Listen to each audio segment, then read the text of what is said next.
Hi, good afternoon, everyone, and welcome to this week's edition of NatWest in partnership with the TiE Network live interviews. For those of you who joined before, welcome again, and for any new viewers, then very welcome to this afternoon's edition. I think for anyone that's tuned into these sessions before over the last 5 weeks, we've covered the length and breadth of great conversation from some fantastic guests we've had along, and today is going to be absolutely no different. So we are really looking forward to this afternoon session. So my name's Dale Sidebottom. I'm one of the regional directors for NatWest Entrepreneurship. We are covering all over the UK, supporting entrepreneurs through this really, really difficult time. An insight session like these have been invaluable. And I just want to thank you for all those who have reached out and given the feedback around the guest speakers we've had, the insight that you've learned, the knowledge. It really is outstanding to hear how, the guests that we've had lined up for you in these sessions are really helping and supporting you to think and challenge yourself as we start to move into the next phase of the new normal, with this weekend ahead. All of NatWest staff, including my team throughout the UK, are passionate around continuing to support business owners, business leaders, do exactly what we need to do, is get the UK economy moving again. So delighted to welcome again the host of the most, Vikas. I'm going to be handing over to you just shortly. So a huge welcome. I'm really looking forward to this afternoon session again. Vikas, over to you. Great. Thank you very much, Dale, and welcome everyone to this week's edition of Tea and Talk in association with NatWest and TiE. So we're really lucky today to be joined by Dinesh Dhamija, who is one of those entrepreneurs who needs very little introduction. But let me tell you a bit about him. So Dinesh is one of our country's highest profile entrepreneurs and philanthropists. From starting out with humble beginnings, selling tickets in a small office in a tube station in London, he went on to build one of the United Kingdom's first real scale-up technology businesses, ebookers.com, which he scaled from being a mere startup to over $1 billion in revenues in under 5 years before floating on NASDAQ, Neumarkt, and LSE before his eventual exit. He's also a prolific philanthropist, having supported each year over 120,000 people to get essential medicines in India, and also going on to support the education of over 1,100 children each year through schools. And that's just a small example of the work that he's doing internationally. He's also an experienced investor, and we'll talk about one of his newest projects later on in our conversation, which is building a 900-acre solar facility in Romania. Dinesh is also the vice chair of TiE Global, which is the world's largest entrepreneurship network, where he's made a huge impact, particularly in the European context. So without further ado, I'd love to welcome Dinesh. Hi, Vikas. Thank you very much. Well, no, pleasure to have you with us today. Thank you for your time. So let's just start at the beginning. So eBookers, it was one of our country's first real technology scale-ups. And it would be great to get some of your reflections on what that scale-up journey was like, the highs, the lows, what did you learn from that experience about what it takes to build a fast scaling business? Like a lot of our viewers today will be either hoping to do so or be in the midst of. Well, because it was something like COVID-19. We knew something about it, but we didn't know what was going to happen the next day or the next week or the next month. But in the end, it's all about quasi-monopolies and trying to get a market. So a land grab was very important. One of the reasons we did quite well was that we went and raised $61 million on the NASDAQ in November 1999. And with that money in my pocket, I went to AOL and Yahoo, who were the Googles of the time, and essentially said, can we be the only people advertising on you for 3 years? Wow. And net, I got 38 million pounds in those days with the exchange rates. And they knew that because it was a public company. And they said, okay, we'll take 19 million pounds. Now, I didn't expect that. And, I did have a checkbook, but I thought I'd think about it overnight. And the next day, I wrote the check. And we got a monopoly, almost a monopoly, on those two platforms in France, Germany, and the UK, which covered about 200 million people. And it was a, you see, 3 years in internet money is like 21 years normally. And we didn't know that, actually. We knew it was more, but we didn't know it was like a dog year. So we really, by the time, from 0 to $600 million, we were on the NASDAQ, so I'll give you dollars, $600 million of revenue before anyone else could come into the platform. Wow. So that was one good thing. The other thing, of course, was we went into 11 countries and had a market of 300 million people. So we were competing in each country with, like in England, with 60 million people, with 300 million, or with, you know, in all the other countries. So it was easy to beat our competition. And then the early adopters came in, et cetera, and the rest is history. Wow, that's incredible. And you know, one of the parts of your business model, which I think is really fascinating, was you were one of the first businesses that really embraced BPO. And just, you know, for viewers who might not know the acronym, it means business process outsourcing.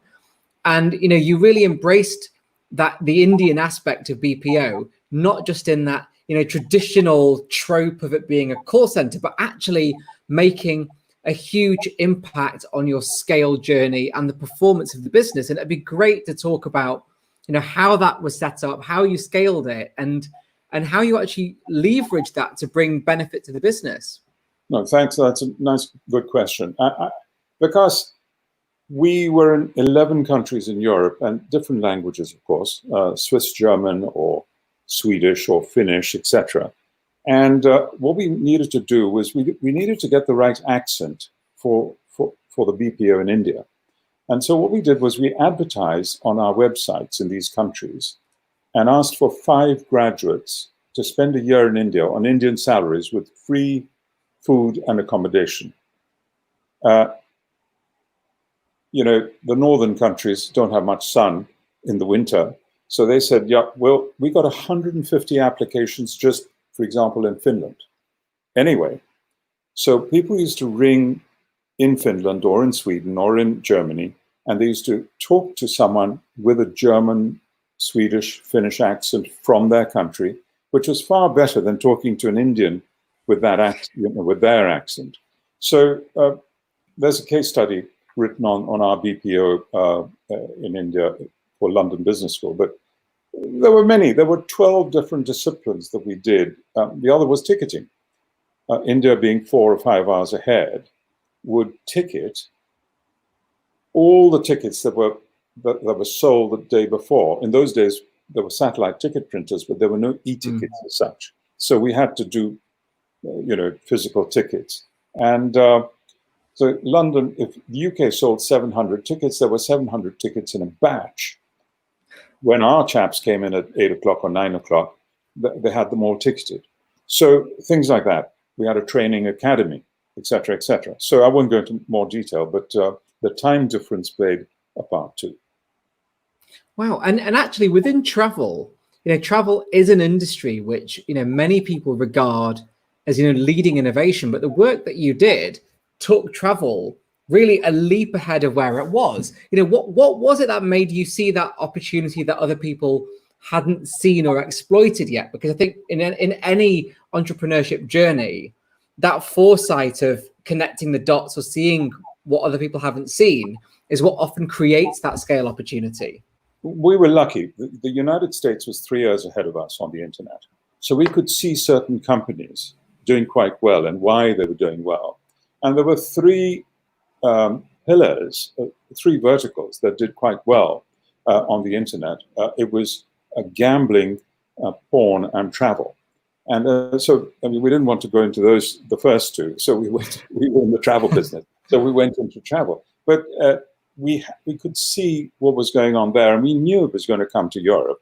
It's just that it was good to be first. Yeah. And actually looking at the kind of, Now, because I want to kind of get on to talk about your, your philanthropy and other interests, but on this, coming to the end of that journey, you had a business with over 2,000 people. You'd floated on the largest exchanges in the world, in a very prestigious part of your journey, your FTSE 250, and then you exited. In your mind as an entrepreneur, how did you make that decision that now was the time? Because so many people are always concerned about, is it too early? Is it too late? How did you make that decision? We had to look at what our competitors were doing and always benchmarking with them. And so we had Expedia, which was owned by Microsoft. We had Travelocity, which was owned by Sabre and American Airlines. So these are huge companies backing them. They were spending £90 million a year on marketing when we were spending £18 million. Wow. So we knew the game was up. Before everyone else knew it, we said, hang on, we're not going to be able to compete. That was the other thing, was that the AOL Yahoo deal, which was 3 years, which we had a sort of a monopoly on for 3 years, had finished. So it was a free for all. And by that time, Google had come in and they were just raising the prices. So 90 million trumps 18. So we thought, that's a good idea. Let's get out now. Wow. And do you think that in following that entrepreneurship journey, and we'll talk about some of your more recent investments and projects in a moment, but you made a wonderful step into philanthropy. And one of the things that we're always trying to do is encourage more of our TiE members and more of the kind of successful entrepreneurs and the networks that view this, who've had exits, to do that. And it would be great just to get some of your reflections on, what prompted that part of your life? What prompted you to get into philanthropy? And also, how did you then choose the causes where you believed you could make the most impact, or indeed identified the most need? I think education and medicine are really important because without that, kids cannot grow up into full lives or live full lives. I also think mental health is really important. And so my focus has been on educating kids for the last 16 or 17 years, street children. Actually, you might have seen the workers going back during COVID-19 to their states, where their children would be playing in the cement or the sand, etc. We would collect them, we would give them uniforms, we'd give them a good lunchtime meal and milk, and educate them. So that was very important. We do about 1,100 children every year. And then we have 15 clinics that we do 120. We give 120,000 people free medicine. But one of the other big challenges is we give money to a temple organization, and that is not because of religion, in inverted commas, like a church or a mosque.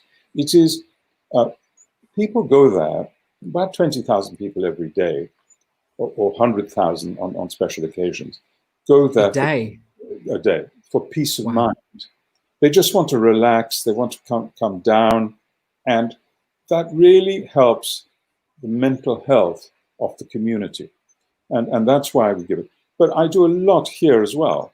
I've given a lot of money in the UK, and I've been a trustee on various boards. Scope, which is cerebral palsy. I've been Winston Churchill Memorial Trust, which gives scholarships. I'm at the moment on lepra. I'm also a trustee of the Memorial Gates for the armed forces. And armed forces is very, very near to me because my father fought for the Royal Navy in the Second World War. Wow. And my father-in-law was the chief of the Indian Army. So both sides, we're close as far as the armed forces go.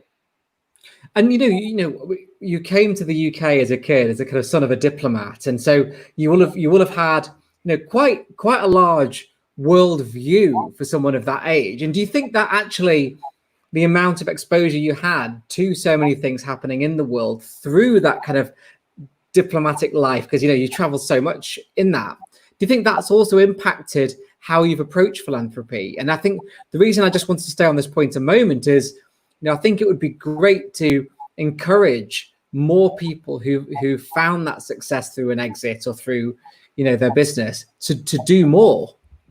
No, because I agree, but even if you haven't, it's always good to mentor someone. When you can't give money, just give your time.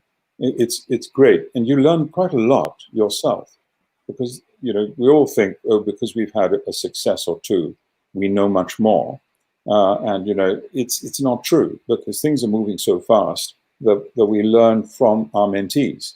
So that's always a good thing. I think you get back quite a lot. For example, TiE. I restarted the chapter in London when we had 5 TiE members in 2014, and then handed it over in 2017 when we had 83 charter members or entrepreneurs. And between Manchester and London, we have well over 100. So, I think that's a pretty good microcosm of entrepreneurs. I know you might talk about this later, but I just thought I'd tell you that this is a good thing. We're going to have unemployment by the score now with COVID-19. For the next 3 years, unemployment's going to go through the roof, and we need entrepreneurs to try and bring it down. I think you're locked out, Vikas. So I'll carry on talking. So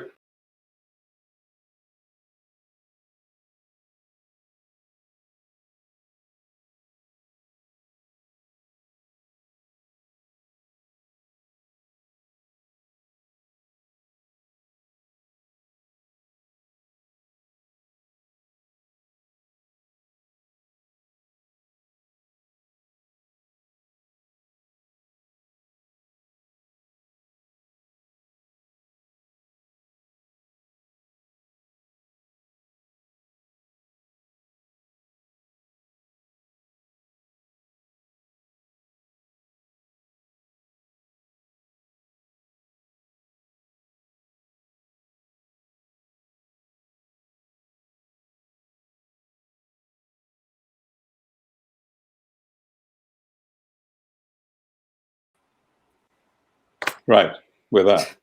Do apologize. I'm not entirely sure what happened there. I'll blame the technology gremlins. We are using Hawaii technology here, so you never know who's listening. So no, do apologize for that, sir. That's right. In when you started that answer, you talked a bit about TiE, and a couple of weeks ago, we also had Nitin Rai talking about what he'd seen through his role in TiE. But for you, what was it? Because you've been involved in so many networks and initiatives. What was it about TiE specifically that made you want to get involved? Because it is a big time commitment, and it is a big resource commitment in terms of what you have to give to help those mentees. But what was it that made you want to get involved in TiE to give back in that way through mentorship? I think TiE is synonymous with entrepreneurs. And entrepreneurs, I am an entrepreneur, and all the entrepreneurs in TiE are the first port of call for new employment. To create employment, you don't need large companies. They might get rid of 10,000 people or take on 10,000 people. But to get the new industries, the new technologies working, it's something like TiE. As you know, TiE was started in Silicon Valley by Indian software engineers. And then it really moved on to India and became very big there. A lot of the focus from most of the charter members there was to try and get technology that was invented in Silicon Valley and try and do deals and that sort of thing. But I thought that Europe was sort of being left behind, and why not get, the UK had a very good chapter before, why not try and resurrect it? And of course, it wasn't just time. I put up about £30,000 of my money for events and other things to start. So, but thank God I had the money. And do you really believe, when you're working with companies that you invest in now, and it'd be great to talk about that, because it was only really in recent years of getting to know you that I realized how close your connection was to Romania, where you've made several investments. and you're working on your new solar farm there as well. What was it that kind of made you look at Romania as a place to invest, and also what's made you kind of want to get into solar in such a big way? Okay, well, it's a bit of luck and circumstance. I got my money. I think after tax, I got £100 million check one day, and it was the 1st of March. And my brother-in-law was in the Indian ambassador in Romania. So my wife and kids and we all said, let's go and meet him and his family. So we were there on the 4th of March, and he introduced us to a few people. He left in 2005, and I really started investing at the end of 2006. And one of the main reasons, other reasons, was that they were about to join the EU. So EU law would prevail. As regards your question on solar, when I was in the European Parliament, there was a big push for green energy. And these guys are serious. They're putting together a $1 trillion fund. Trillion fund. Wow. To convert all fossil fuel electricity making plants to green energy, or just get green energy. And I had bought, with the proceeds, some of the proceeds of e-bookers, I had bought 900 acres of agricultural land, because I didn't know the world might come to an end. In 2008, 9, 10, it was bad. And I said, well, at least land, we can grow things and we can grow our own food and that sort of thing. But anyway, we've been growing wheat on that land for some time. And now I thought, hang on, why don't it's in the solar belt of Romania, why don't I convert it into a solar park? So that's how it happened. Yeah. And also your other big connection with Europe was, some of our viewers will know, but in 2019, you were elected as the Liberal Democrat MEP for London. Yes. And, one thing that I'd love to ask you about is, you already had an extremely busy world. What made you then decide to add this additional hat to it with politics and become an MEP and get so deeply involved in that sphere of life? Because again, it's a huge commitment and also one which puts you very much in the public eye and has, a lot of other baggage in many ways associated with it. So I had 25 years of business till 2005, and I had a 10-year non-compete from the buyers of e-bookers. So I couldn't compete in something I knew, and thus I didn't know what to do. And so I went into charity for 10 years. And I saw that the government and the Tories were moving to the right because they wanted to get the UKIP votes that they'd lost. And they were distancing themselves from Europe. And so I hitched myself to the coattails of Nick Clegg and joined the Lib Dems. Now, you just don't become an MEP just like that. You've got to work. So I did about 9 different, held 9 different quasi positions in the party over the 5 years, and then stood and became an MEP. And there were 3 of us from London who became MEPs. Yeah. And I think one of the highlights was, I remember we're having a discussion about that classic moment with the T-shirts in the European Parliament. Yes. But, do you believe that it's something that more people should do, going from entrepreneurship into politics? Because it does seem that actually, with your connections and resources that you make in business, you can make a real impact in politics, perhaps more so than people who've become, in inverted commas, career politicians from day one. Well, I could see, it was really important to see the other side. I mean, the entrepreneurship side is one thing, the political side is another, and you can't get everything done that you can do through entrepreneurship, through business, in politics. But I could absolutely see the green angle, the green side of politics. The other thing that I was quite good at was I was head of the India desk for the whole European Parliament. And thus I came into contact with a lot of the people who make decisions in India on trade. Now, trade is a word, and how does it affect us?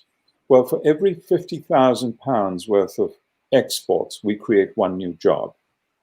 So if you do, a billion, you create 200,000 jobs.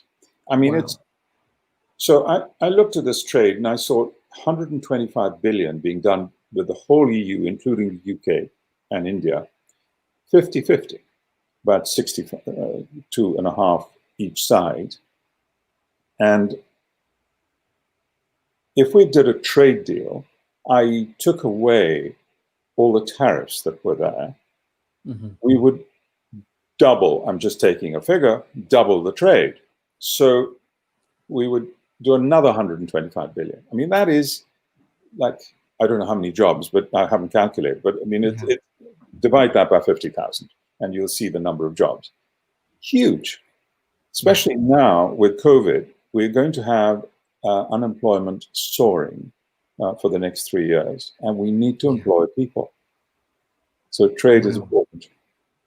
And I know I want to kind of come to Dale in a moment with questions that we've had from the audience and some that we've actually had pre-submitted as well. But, on this trade front, one of the things which we've always really relied on is the perception of Britain abroad. So, we've batted well above our weight as a nation from a brand perspective at the table when doing trade deals, when negotiating with countries, and also just, being visible.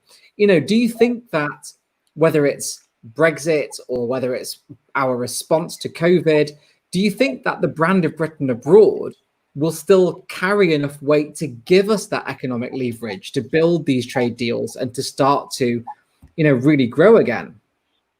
Well, because another great question. You see, we haven't done any trade deals for 30 or 40 or 50 years since we joined the EU.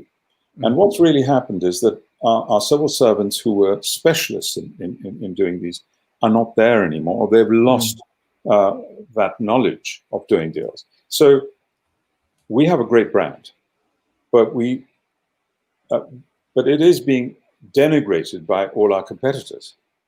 Are they no longer in this large club of $19 trillion of GDP? They're only 3 trillion, and that's nothing. And so we have to work really hard at this to try and do trade. I don't know how the government's going to do it. Who's doing it? I know Liz Truss is the trade minister, but from what I see is that they have their hands full, and they're just trying to get low-hanging fruit, which is the way to go, really. So I actually don't know, but we have a great brand. And we have some great innovation. We do a lot of innovation here. I've just been joined the advisory board of Innovate UK, and we had our first board meeting yesterday, and I was really heartened to hear what's going on. But GP Bullhound, I don't know if you know them, they're a technology bank. Yeah. Started by a TiE mentee, by the way, Manish Madhwani. They had a report called Titans of Tech. And the UK is leading by far. The UK has got 27 unicorns that got the title of unicorn and worth $80 billion. Wow. There are 59 companies in the UK, in Europe, and we've got 27 of them. So 5 were added last year, which is amazing. I'll tell you what they are. Dark Trace, Greensill, Monza, the bank, Benevolent AI, and Graphcore. And I've never heard of these till I got into this. And I seriously feel that we are great entrepreneurs in the UK compared to other countries in Europe. So I'm heartened. Great. That's really positive to hear.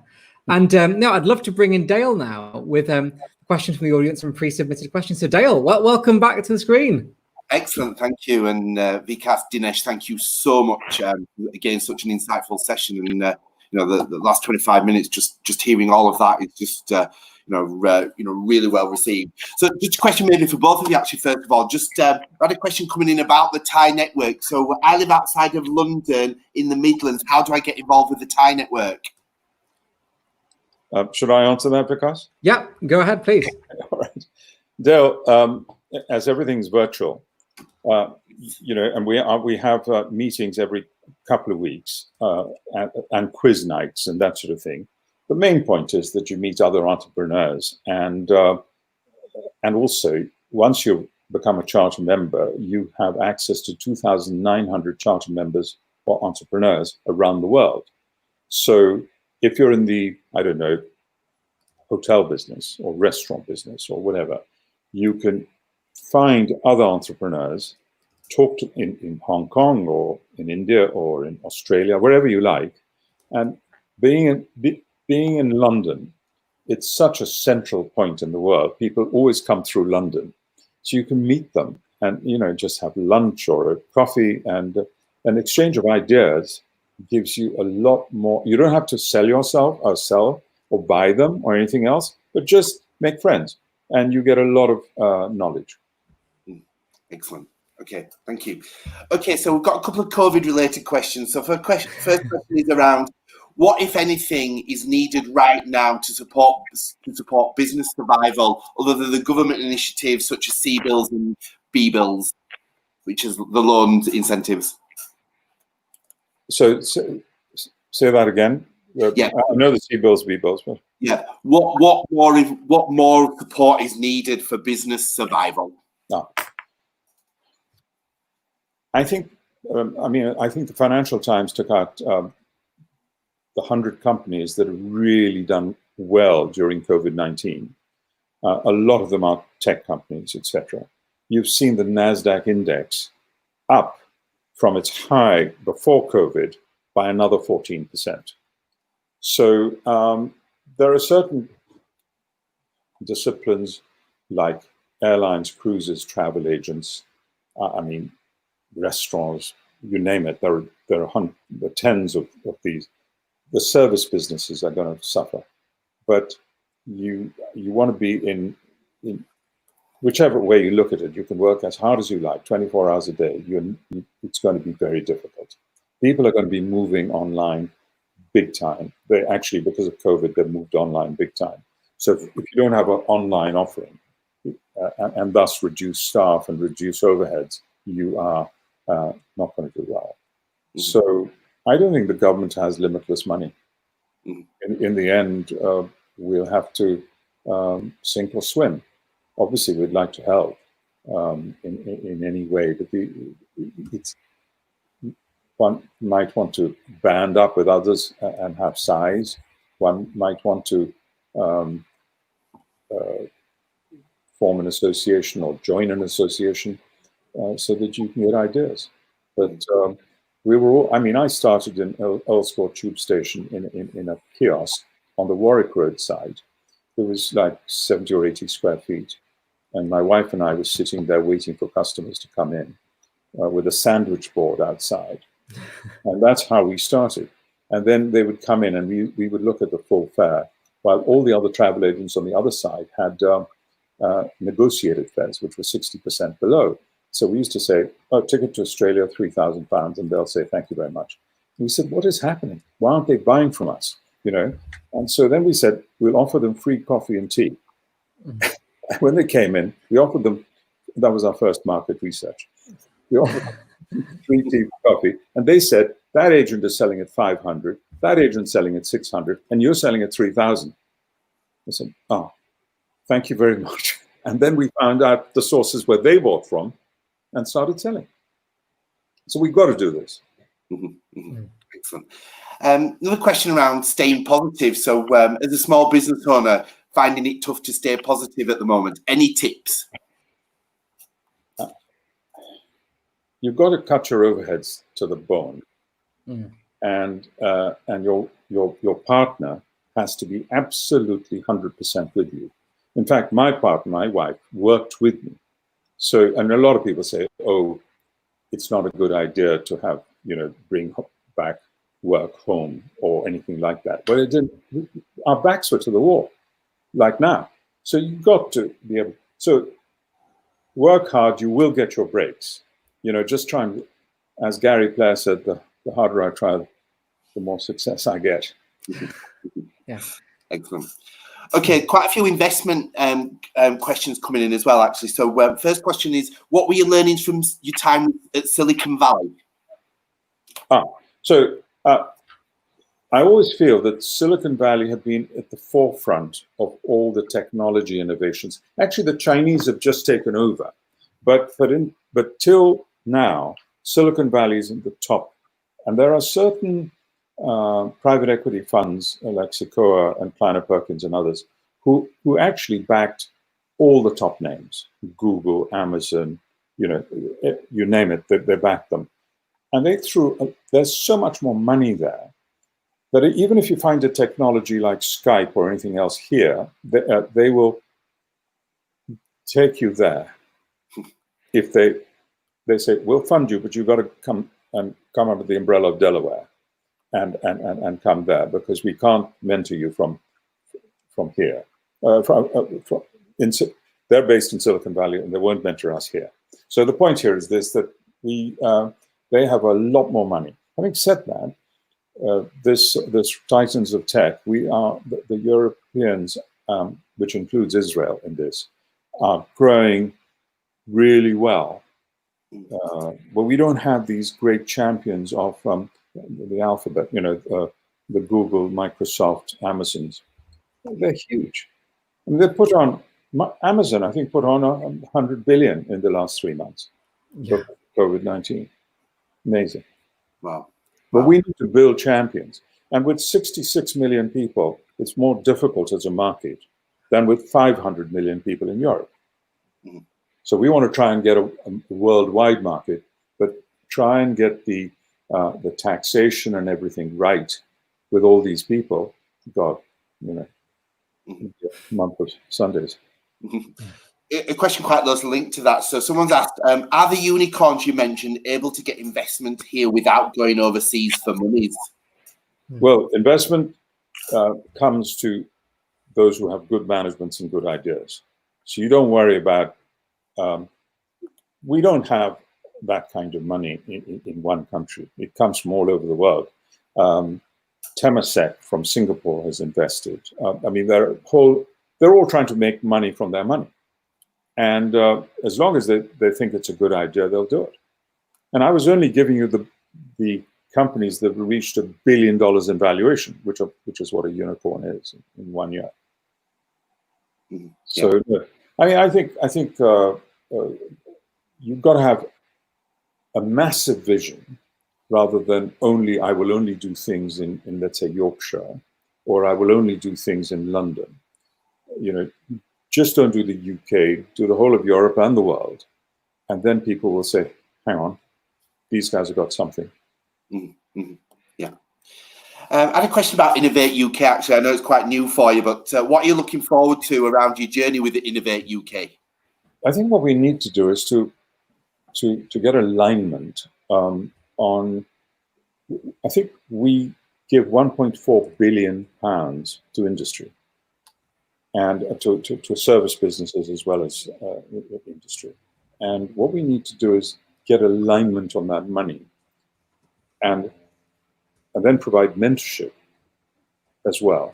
So that what we're trying to do is create jobs. Try and get UK PLC higher to where it is. Mm-hmm. Yeah. Okay, quite a personal question actually, Nick. So what is your biggest motivation at the moment? I'm writing my memoirs. So that's at the end of I should finish by the end of this month. I am now doing the solar plant in Romania. This is 4 times bigger than anything there is there. So I've got to raise about 150 million euros. It takes the same time, if not easier, to raise bigger money than small money. Mm-hmm. And so, for example, I rang up a bank a development bank, and they said, okay, we'll take 50%. So one phone call, one Zoom call, and of course, subject to due diligence, etc.